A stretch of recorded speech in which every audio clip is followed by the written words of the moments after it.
tayo ng report, ang DBM ipinaliwanag kung bakit hindi buong version ng budget bill ang vinito ni Pangulong Marcos.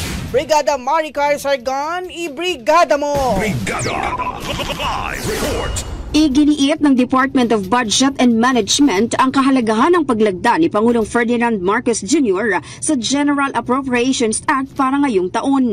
Ayon kay DBM Undersecretary Gladys Hope Libiran, kung dinis-approve daw kasi ng Pangulo ang buong budget bill, mapipilitan ang pamahalaan na mag-operate sa ilalim ng reenacted budget. Bagay na magdudulot ng maraming implikasyon, kabilang ang pagkaantala sa implementasyon ng mga major projects ng pamahalaan, kagaya ng infrastructure at social projects na makakatulong sa economic growth ng bansa.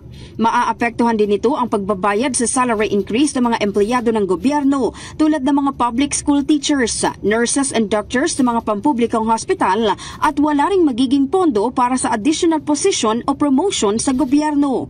Wala rin anyang masisimulan na bagong proyekto at programa. Bukod dito, maaapektuhan din daw ang national tax allotments ng mga LGUs.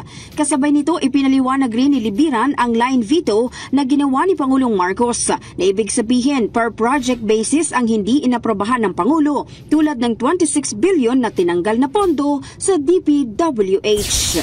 In the heart of changing lives, ito si Brigada Maricar Sargan ng 105.1 Brigada News FM Manila, the Music and News Authority. Ronda